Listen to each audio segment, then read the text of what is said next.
For more on the Northern Hemisphere's extreme heat this summer, let's turn to Daniel Kreeger. He's the Executive Director and co-founder of the Association of Climate Change Officers. Great to have you on the show today.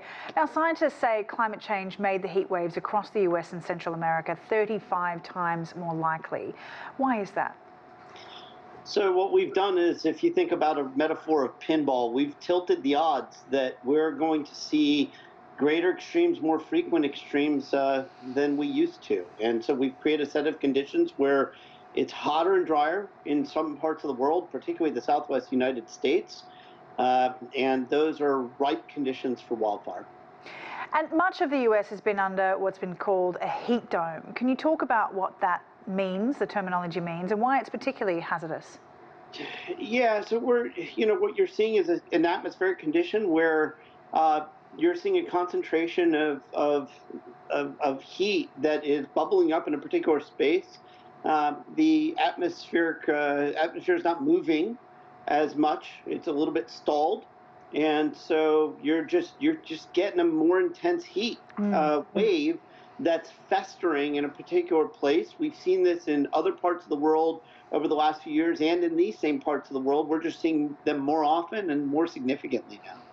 So noted that, a heat wave such as this one is 4 times more likely to occur today than it was in the year 2000, which doesn't feel like a very long time ago. So it seems like an alarmingly speedy increase. What should we expect then in 2050 if conditions stay the way they are in terms of the way that the world is dealing with climate change?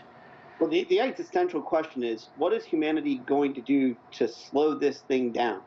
If we keep increasing the volume of greenhouse gases in the atmosphere, we're going to accelerate that warming, and the increase that we look at is almost vertical. It starts to get to that point. If we slow it down, we can flatten it out.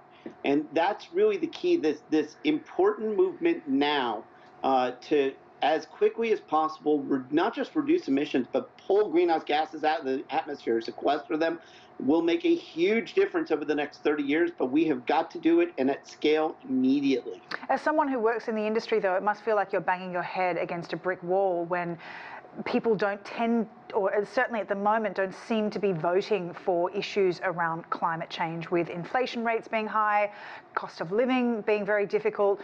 What does it take for governments to really take fossil fuel emissions seriously and start changing our dependence on fossil fuels? And what are some of the countries or governments that have done some of that? Yeah, so your point about people not connecting the dots is a really important one. But what's really interesting is the things that people do care about are substantially impacted by climate change. Cost of food, access to food, healthcare, public health. These are all things that are affected by the climate and what we're dealing with. And so what we have to do is, at a basic level, we need to better understand how this world works that we're in and what we're dependent upon and how that's changing. And then we've got to get away from the finger pointing and the politicization of this. The reality is we need to be leaner in our footprint. We need to be adaptive to the change that is already happening and is continuing to increase. And we need to be resilient to these acute shocks, and we got to stop bickering about it. And perhaps when we start thinking about it a bit like a serial killer, I mean, Mexican health officials have attributed the heat to scores of human deaths, monkey deaths. We've got the Hajj deaths in Saudi Arabia, more than 500 people dying there because of heat. Is this something that we can expect in the future? Will climate-induced weather extremes become a notorious killer?